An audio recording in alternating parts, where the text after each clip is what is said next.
одоо манайх чинь агаарын бохирдол, хөрсний бохирдол аягүй өндөртэй орно шүү, тийм үү?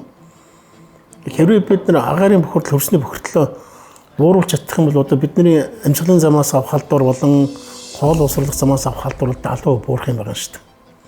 Тэгэх юм бол тийм суурь өвчтөй, харга өвчтөй болохгүй байхгүй.